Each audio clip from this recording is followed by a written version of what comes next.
Na semana passada, nós fizemos uma breve exposição sobre o capítulo 1 do livro de Romanos, e nós chegamos à conclusão de que nesse momento, nesse atual momento, ou melhor dizendo, desde a queda de Adão, desde o momento em que Adão se volta para si mesmo, deslumbrado com a criação, estabelece para si um culto. E vemos aí então Adão cedendo à própria dinâmica de pensamento de Satanás, onde por um momento Adão acredita poder ser Deus, ou poder ser como Deus. Ele cede à tentação de poder ser como Deus, e daí nós vemos não só a queda do homem, mas a queda do cosmos. E vivemos então os reflexos, as consequências de tal ação do homem, de tal maneira que tudo que Deus precisa se utilizar para exercer sobre o homem seu juízo é deixar o homem entregue ao seu próprio coração pecaminoso, ao seu próprio coração idólatra. Então é muito fácil nós concluirmos que hoje, como nós falávamos na última semana, o homem já está sob o juízo de Deus. Sobretudo, não só por conta das calamidades, não só por conta de aspectos que estão muito claros naquilo que define o próprio sofrimento humano. Porém, isso não é sem um motivo, porém, isso não é uma força casual, não, é uma ação direta de Deus, deixando que o homem viva o projeto de mundo idólatra que ele desenhou. O mundo não é senão o resultado daquilo que o homem projetou para si, criando ou tentando criar um mundo sem Deus. Isso não quer dizer que Deus não tenha o controle sobre todas as coisas. Porém, o homem está submerso nessa ideia de que ele pode criar para si um mundo paralelo, uma realidade paralela, onde talvez Deus não exista, e sofre as consequências disso. Porém, Deus continua sob o controle de todas as coisas, sobretudo se utilizando da própria ignorância do homem para que os seus propósitos se cumpram. Hoje, eu quero poder, como disse na semana passada, dar continuidade a esse tema, o juízo de Deus. Porém, hoje, como na chamada em que nós mandamos aí para divulgar o culto hoje, nós vamos tratar sobre esse aspecto que é óbvio, embora muitos não se atentem, de que o juízo de Deus, ele não começa antes em um outro lugar, senão no meio do seu próprio povo e a partir do seu próprio povo. 1 Pedro, capítulo 4, a partir do versículo 12 ao 19. Caríssimos, não estranheis por estar na fornalha da provação, como se vos estivesse acontecendo algo anormal. Antes, na medida em que partilhais dos sofrimentos de Cristo, alegrai-vos, a fim de que, por ocasião da revelação da sua glória, também vos encheis de alegria e de exultação. Se vos ultrajam por causa do nome de Cristo, felizes sereis vós, porque o Espírito de glória, o Espírito de Deus, repousa sobre vós. Nenhum dentre vós tenha de padecer como homicida, ladrão ou malfeitor, ou por se imiscuir nos assuntos de terceiros. Mas se sofre como cristão, não se envergonhe disso. Antes glorifique a Deus por ter este nome, pois é chegado o momento em que o julgamento começa pela casa de Deus. Ora, se ele se inicia por nós, qual será o fim daqueles que se recusam a aceitar o Evangelho de Deus? E se muito custa que o justo se salve, que sucederá ao ímpio e ao pecador? Portanto, os que sofrem conforme a vontade de Deus, encomendem suas almas ao Criador fiel, praticando o bem. Amém. Essa carta escrita por esse apóstolo Pedro, um homem que nos provoca, levando em consideração o fato de que, num salto, esse que é o covarde Pedro, que nega Jesus por 3 vezes, vemos no decorrer do desenvolvimento do texto bíblico, ele se tornar justamente esse homem. E as cartas de Pedro se acinzentam enquanto nós a lemos. Eu gosto muito de mencionar isso porque é a impressão que eu tenho. Um homem tomado de tamanha convicção e de tamanho desapego pela vida, que já não parece mais aquele mesmo Pedro que nega Jesus por medo da morte, que nega Jesus por medo das consequências de ser seu discípulo. O Pedro que nós vemos aqui agora é um homem tomado pela consciência e livre de qualquer prisão que o mundo possa ter lhe imposto. Um homem que entende a dinâmica do sofrimento como uma ferramenta de Deus para o justo. E se tratando do contexto em que Pedro escreve essa carta, nós temos aqui o fato de que nesse ambiente a igreja estava sob intensa perseguição. Pedro sabia o que era ser perseguido. Já nesse contexto, Pedro já havia sido espancado, preso, punido algumas vezes de maneira violenta. Porém, esse é um Pedro que vive a vida como cristão sem qualquer amargura. Muito pelo contrário, o que vemos em suas cartas é um homem tomado pela convicção de que a sua obra como apóstolo era algo do qual lhe trazia sentido e propósito para a vida, embora não fosse um homem que pudesse estar apegado à vida como alguns de nós.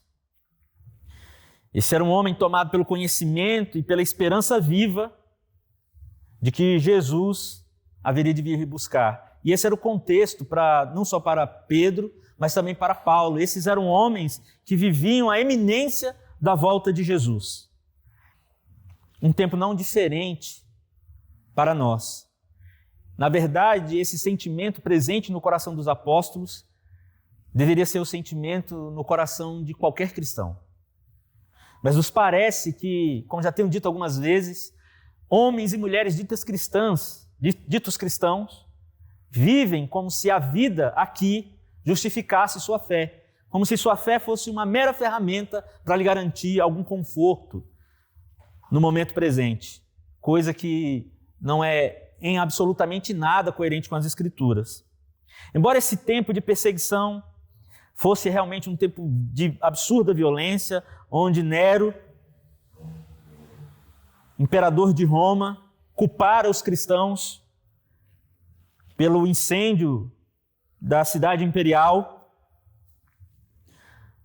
agora Pedro sofria juntamente com a igreja as consequências da vilania e da falta de caráter de Nero.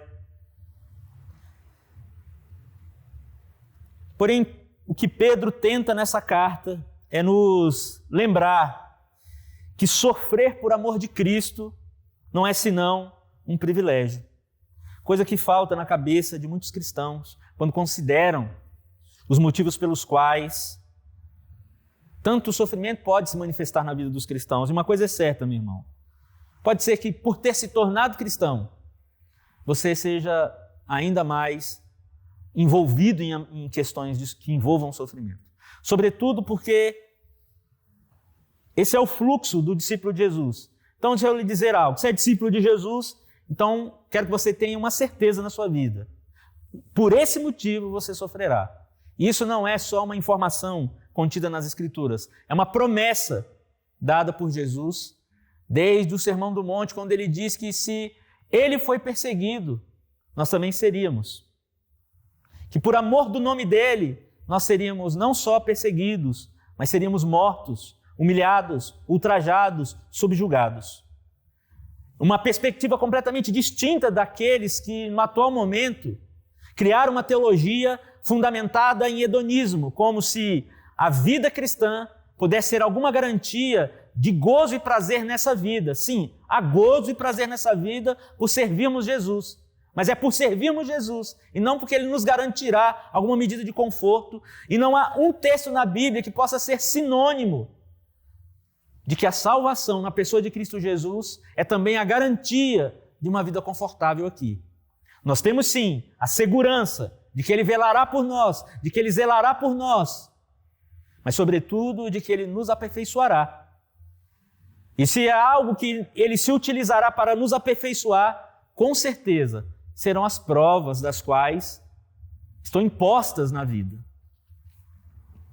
Mas leamos o texto e procuremos compreender o que o apóstolo Pedro tenta nos trazer aqui do capítulo 4, versículo 12 ao 19.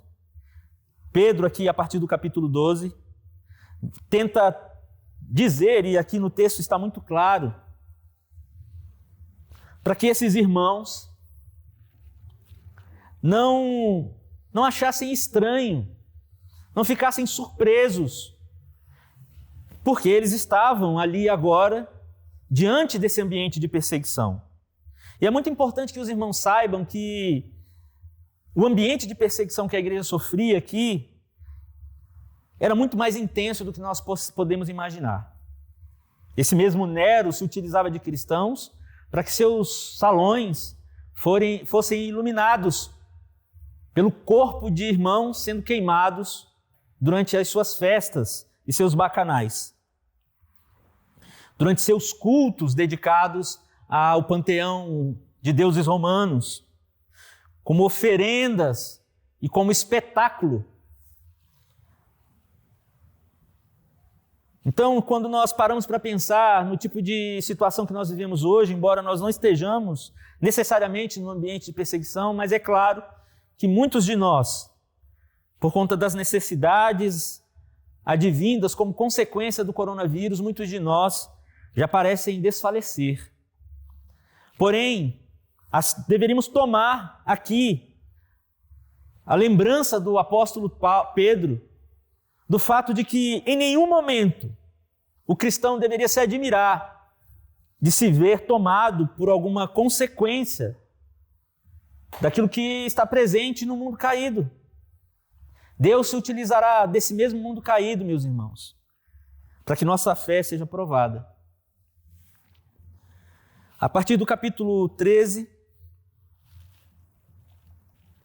nós vemos o apóstolo dizendo o seguinte: mas alegrem-se à medida que participam dos sofrimentos de Cristo, para que também quando a sua glória for revelada, vocês exultem com grande alegria. Para muitos, talvez o martírio possa ser uma imposição, quando nós tratamos de alguns aspectos que envolvem a história da igreja, e dar-se ênfase à questão do martírio. Mas a grande verdade é que o martírio na história da igreja nunca foi alvo da busca das pessoas. Na verdade, os irmãos eram educados a não buscarem o martírio. Inclusive, há citações históricas de muitos cristãos que buscaram o suicídio para viver a experiência do martírio, de tão grande que era o desejo desses irmãos de alcançarem, morrerem para estar com Jesus. Porém, o martírio não é algo que deve ser buscado, meus irmãos, porque, sobretudo, o martírio é um dom. O martírio é uma capacidade dada pelo Espírito. Porém, nesse contexto, os irmãos estavam muito frequentemente expostos a essa possibilidade. Porém, o apóstolo Pedro nos deixa aqui o fato de que aquele que era colocado nessa condição para ser martirizado era tomado de uma graça especial para passar por aquele momento e que eles deveriam se alegrar. A grande verdade é que os cristãos da atualidade foram criados numa teologia tão asquerosa e carregada de mentira, que nós simplesmente perdemos aquilo que esteve presente na história da igreja. Digamos que nos primeiros 300 a 400 anos da igreja, os cristãos entendiam que havia honra na morte, que eles viviam a fé deles contando com esse momento.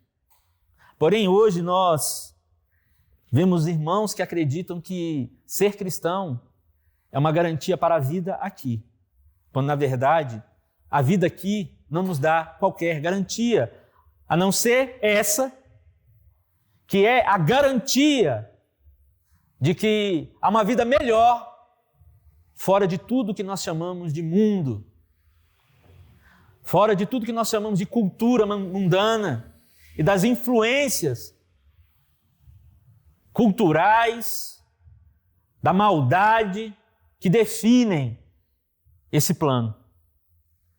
Porém, Pedro quer animar esses irmãos, não ao suicídio, muito pelo contrário, mas que eles se alegrassem pela honra de poder sofrer pelo nome de Jesus. E para que naquele dia tivessem a certeza diante dos olhos de que aquilo que se deu na pessoa de Jesus se dera também na vida deles. Pedro quer lembrá-los que aqui não é a nossa esperança e nem é aqui o alvo da nossa alegria, mas aquele grande momento onde haverá verdadeira exultação, onde nós veremos Jesus glorificado.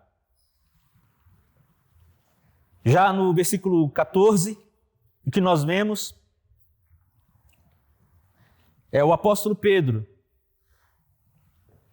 citando que se vocês são insultados por causa do nome de Cristo, felizes são vocês, pois o Espírito da glória, o Espírito de Deus repousa sobre vocês. E mais uma vez o apóstolo Pedro cita essa capacitação dada a cada cristão genuíno e verdadeiro de suportar humilhações, de suportar dores por conta de Jesus. Uma graça especial, uma capacitação especial. Queria que você se apercebesse por um momento. Esse momento deixa claro o tipo de pessoa frágil, fraca, que no atual momento se chama de cristão. Não insinuo com isso que o cristão seja alguém forte, mas sobretudo é alguém capacitado pelo Espírito Santo. De fato, não há em nós mesmos qualquer possibilidade de resistirmos às dificuldades da vida e, sobretudo, um momento como esse, ou qualquer outra coisa que possa advir como consequência do pecado, sobretudo do próprio juízo de Deus. Ele mesmo se encarregará, pela ação do seu Espírito, de nos capacitar e de nos utilizarmos desse ambiente ou de qualquer outro, para que isso tenha sobre as nossas vidas os devidos resultados, formar em nós, sobretudo, a semelhança de Cristo Jesus. E como eu disse a princípio, se você é um discípulo de Jesus, há uma certeza sobre a sua vida. Você sofrerá. Você não será isentado do sofrimento. Já tenho dito isso repetido pelo menos umas 100 vezes ou mais, que sermos cristãos não nos isentará do ambiente de sofrimento, não nos isentará das pestes. Os cristãos, meus irmãos, não foram isentados da peste negra. Muitos irmãos morreram. Os cristãos não foram isentados, meus irmãos, da gripe espanhola. Muitos irmãos morreram. Muitos irmãos morreram na boca de leões nos períodos de perseguição. Muitos irmãos morrem hoje, talvez não agora. A impressão que a gente tem é que, em função do coronavírus, há um ambiente talvez de diminuição do ambiente de perseguição, talvez no Oriente Médio e em países asiáticos. Talvez não na China. Na China nós temos visto irmãos que estão proibidos de se reunirem, assim como nós, se utilizando de recursos virtuais. Mas em países como Laos, na Coreia do Norte, a perseguição continua. E esses irmãos não são perseguidos, não por nenhum, humilhados, presos, perdem seus empregos, não por nenhum outro motivo, como se já não bastasse todo esse ambiente de perseguição que advém antes do período do coronavírus, ainda nós temos essa questão da pandemia.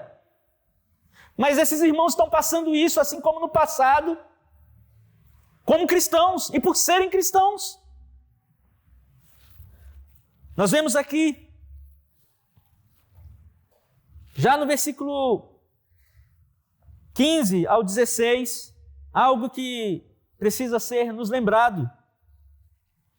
Se algum de vocês sofre, que não seja como assassino, ladrão, criminoso, ou como quem se intromete em negócios alheios, contudo, sofre como cristão. Se você sofre como cristão, não se envergonhe, mas glorifique a Deus por meio desse nome. Quero que você pense um pouco sobre a sua vida. Muitas pessoas, quando nós argumentamos isso, ela diz de sobressalto, reage. Então quer dizer que, por conta de uma determinada ação de Deus, eu estou sofrendo, se eximindo de um fato. As suas decisões tomadas em pecado são completamente diferentes de Deus se utilizar de um ambiente de sofrimento para tratá-lo. Então, se você tem uma conduta reprovada, meu irmão, você tem uma conduta reprovada.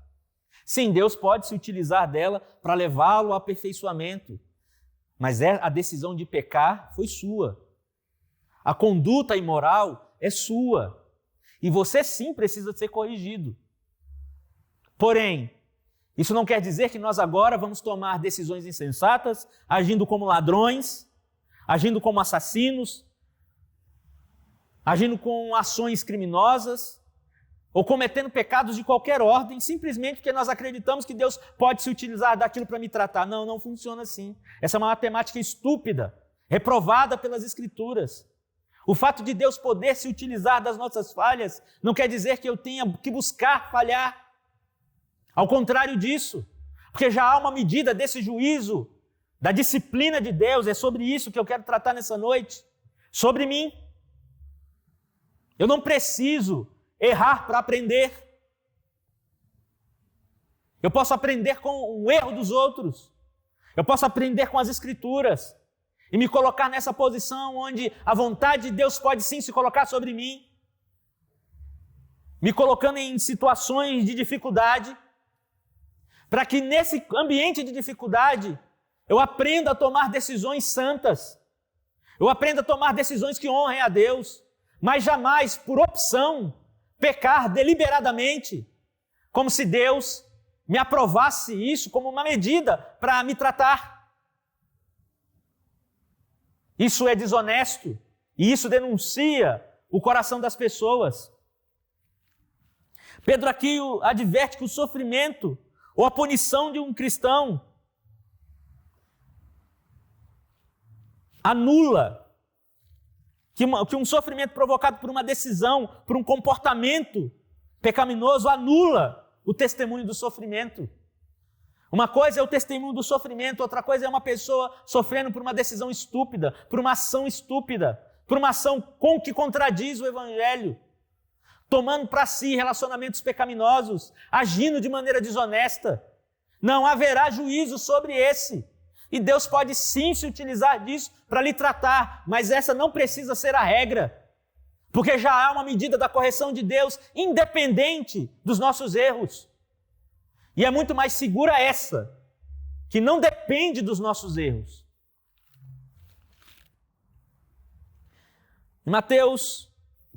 Em Pedro, 1 Pedro capítulo 4, do 17 ao 19, nós vemos aqui aquilo que eu quero me ater de maneira mais direta essa noite, que é o que nós tratamos acerca do julgamento da casa de Deus. E por casa de Deus aqui, nós tratamos do povo de Deus, da igreja.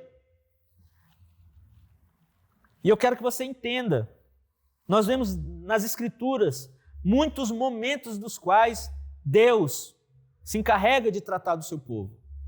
Nós vemos na sua relação com Israel, em muitos momentos, ali no deserto, na peregrinação do povo de Deus, quando Moisés vê toda uma geração morrer por ser desobediente a Deus. Nós vemos em muitos momentos o povo de Deus ser conduzido ao exílio. E o exílio é isso, meus irmãos. É isso que nós vivemos hoje. O exílio é um lugar de conserto. E seria muito importante que a igreja compreendesse esse momento. Nós fomos trazidos para a nossa casa. Nós estamos reclusos em nossas casas. Isso deveria significar para nós a possibilidade de um conserto diante de Deus, para observarmos nossa conduta, para reavaliarmos nossas decisões, para reavaliarmos a maneira como pensamos, sobre tudo, sobre política, sobre ciência, sobre Deus, sobre nossa aliança com Ele, sobre como conduzimos nossas vidas, em que pé está a nossa fé, se de fato cremos em Deus ou se criamos um Deus para nós. E se estamos prontos a entrar na escola de Deus e sermos tratados e aprimorados, se podemos passar pela didática de Deus e de fato sermos aprovados. Assim como esses irmãos a qual o apóstolo Pedro se refere.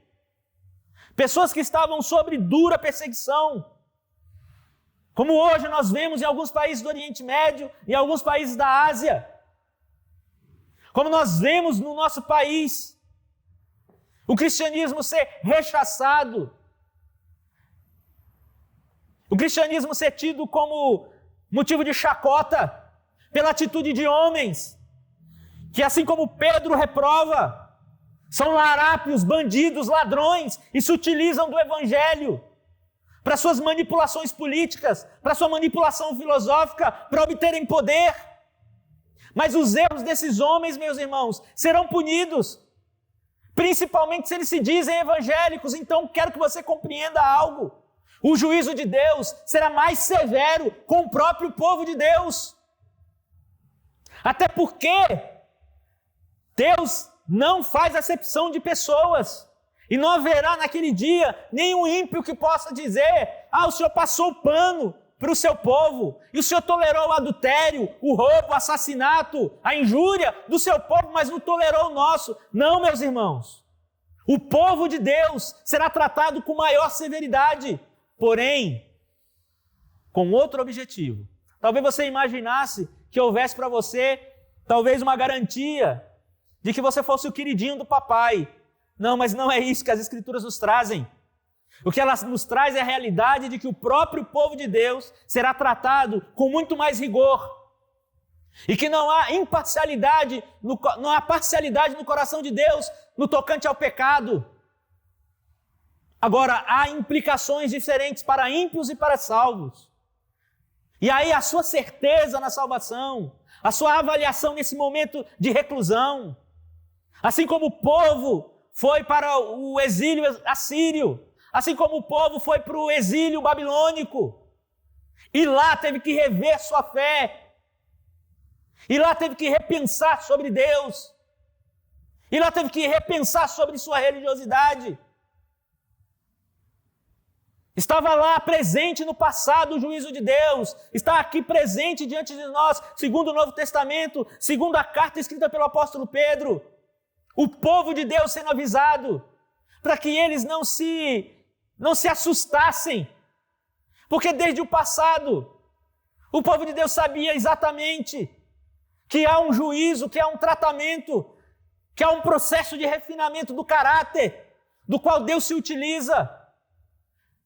O homem colhe as consequências do mundo que ele desenhou para si, tentando criar um mundo sem Deus. Embora Deus esteja sob o controle de toda a realidade, o homem sofre as implicações da ilusão de mundo que ele criou. Segundo seus valores, segundo sua vaidade, segundo sua idolatria. Ele colhe as consequências disso. Então essa é uma dinâmica do juízo de Deus presente aqui e agora.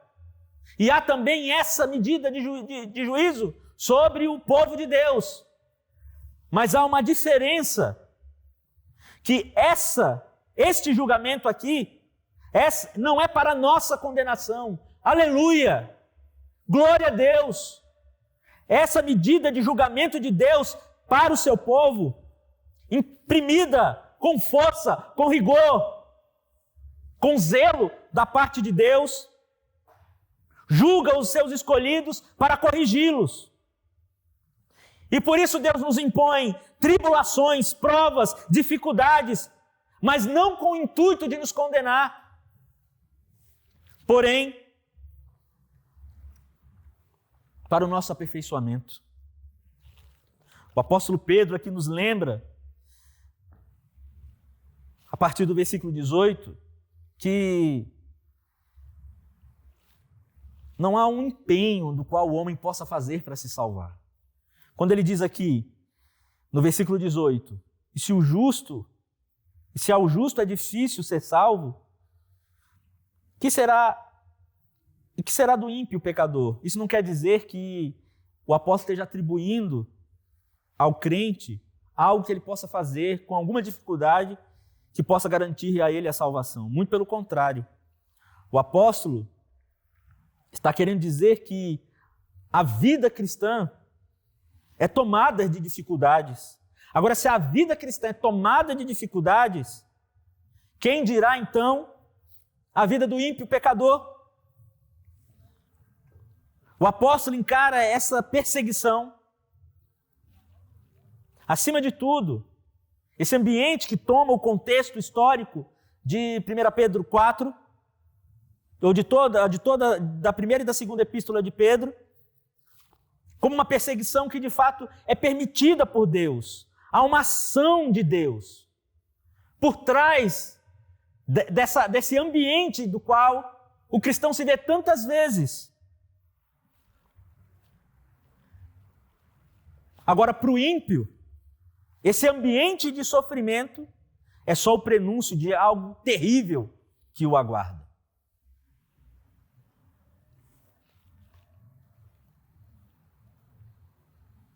No capítulo 19, nós vemos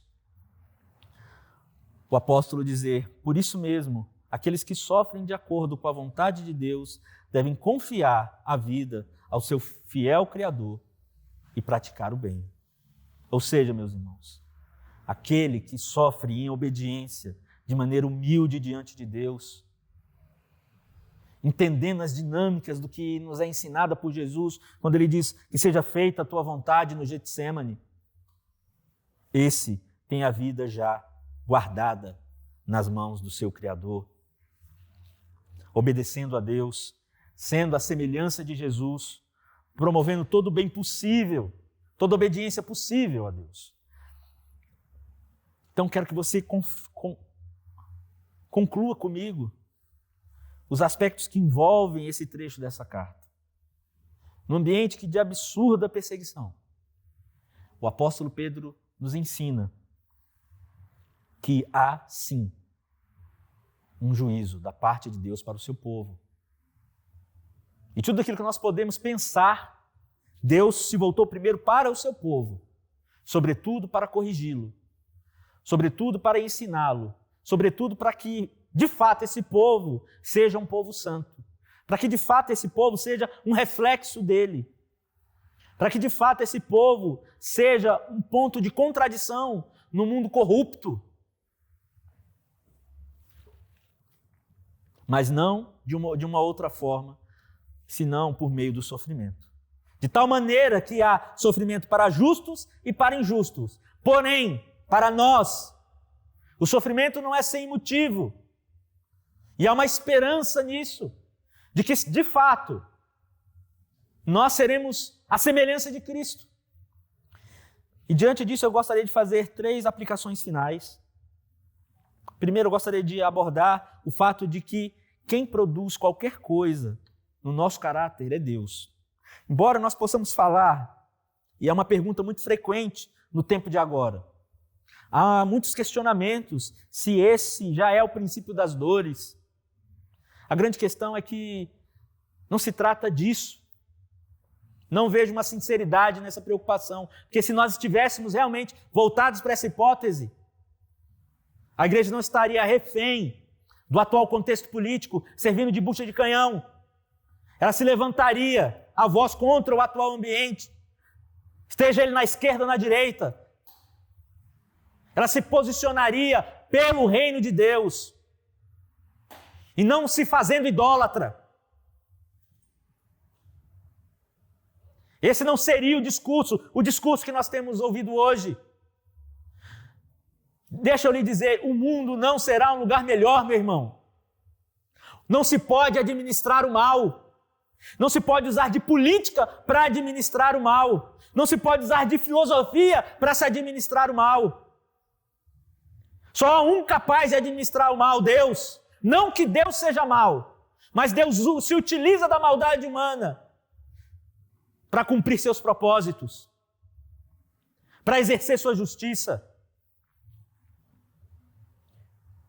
E uma coisa é certa, o julgamento dele, a ação dele, a iniciativa dele, é o que poderá produzir alguma coisa em nós.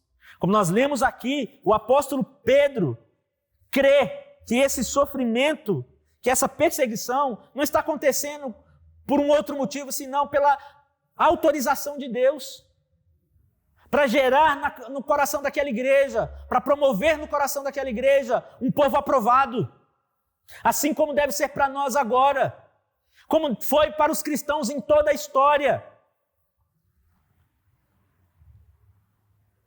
E essa dificuldade pretensa, que muitas vezes é compreendida erroneamente no versículo 18, não quer dizer que a salvação possa depender de nós.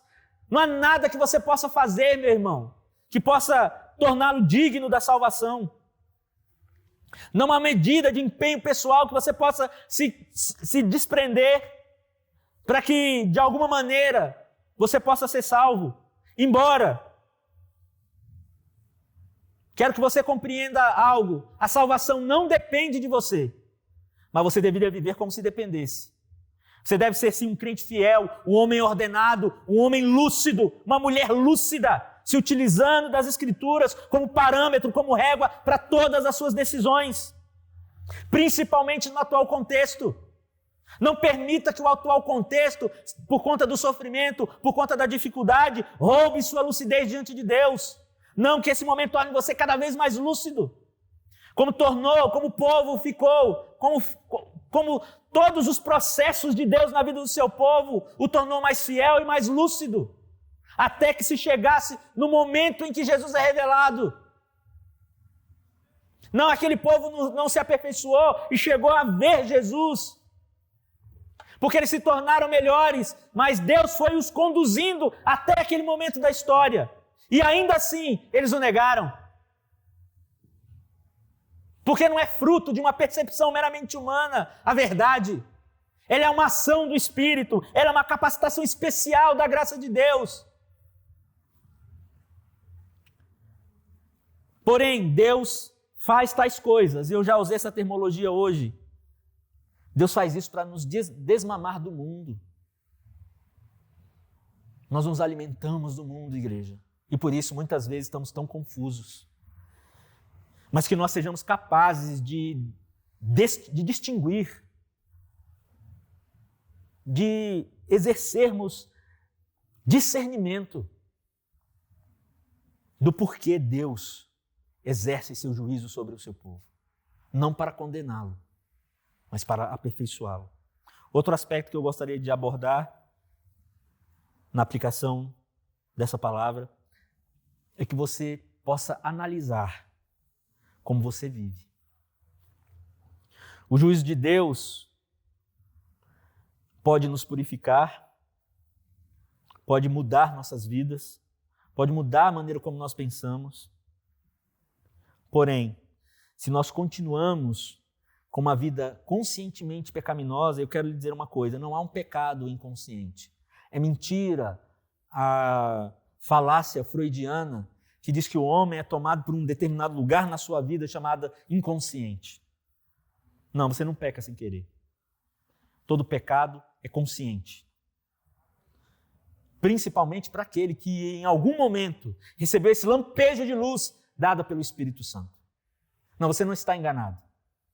A sua conduta não está quebrada diante de Deus porque você não sabe. E é justamente isso que nós vemos aqui. Não, se for para você morrer, que você não morra como um bandido, que você não morra como um mau marido, que você não morra como um mau pai, que você não morra como um irresponsável, que você não morra como um opressor, mas que você morra por amor a Cristo, por se parecer com ele, porque seu caráter não denuncia uma outra coisa. Morra por isso. Mas nós vemos as pessoas dispostas a morrer por qualquer porcaria, inclusive por um homem que se auto-intitula Messias, que se utiliza da idolatria da igreja. E nós vemos irmãos se corrompendo, entrando nessa jogada. Como se não bastasse isso, vemos as pessoas se perderem diante do atual contexto cultural, relativizando o evangelho, se permitindo uma vida que nega a Jesus, vivendo uma vida desonesta, carregada de pecado. Não, mas as suas escolhas acerca disso, meus irmãos, só tem um sinônimo. Ela denuncia você. E talvez você não tenha de fato conhecido a escola de Deus. A escola de Deus nos torna mais fortes, não porque há uma força em nós, mas porque Ele se torna o nosso fundamento. Estamos seguros nele, é Ele que nos sustenta. É a graça irresistível. Nós não estamos de pé porque nós podemos, mas porque Ele nos sustenta. A perseverança dos santos, meus irmãos, não é uma falácia meramente calvinista, é a verdade do Evangelho. É Ele que nos sustenta. Tente você sozinho, por empenho pessoal, e me diga onde você vai chegar. Você não dura 24 horas. Mas pense como você tem vivido. Se você tem honrado a escola de Deus e tem se permitido manifestar os resultados desse processo. Por último, eu gostaria de abordar o objetivo do juízo de Deus sobre o seu povo. Então quero que você entenda, como eu disse na semana passada, de ordem geral, o juízo de Deus está sobre todos os homens. Sobre os ímpios, esse juízo está na dinâmica daquilo que nós chamamos de juízo temporal. Todas as vezes que nós falamos de juízo, as pessoas pensam no juízo apenas como uma perspectiva futura, como eu falei na última semana. Não, mas há esse período da história, no qual nós aguardamos a segunda vinda de Jesus, onde Deus já está exercendo o seu juízo. Deus está exercendo o seu juízo desde Adão. Não houve um momento onde a justiça de Deus não acontecesse. Então preste bem atenção. Talvez você não queira aceitar, você tenha alguma dificuldade de aceitar o fato de que Deus pode sim infringir calamidades, de que Deus pode derramar sua ira sobre um povo ímpio. Mas não só sobre o ímpio, mas também sobre o seu povo. Dentro disso que nós chamamos de juízo temporal, onde ele executa certa medida de justiça contra o ímpio, mas também sobre o seu povo. Como já disse na semana passada, o homem colhe o fruto de um mundo segundo a sua concupiscência, segundo a sua idolatria. Porém, Deus não isenta o seu povo da sua justiça. Como eu disse anteriormente, não para que nós sejamos condenados. Deus não exerce seu juízo para que nós estamos em paz com Deus. E toda medida de juízo, de toda justiça de Deus nesse tempo para o seu povo, é para que nós sejamos aperfeiçoados, para que nós sejamos arrancados da vida de um mundo tomado pela ambição, pela ganância, pela idolatria, para que nós não sejamos contados com aqueles que tentaram criar uma versão satanizada de mundo, mas para que nós, de fato, tenhamos nosso coração desapegado desse mundo. Se você gostou desse vídeo, inscreva-se, ative o sininho para você receber notificações, compartilhe, deixe o seu like e deixe aí também o seu comentário.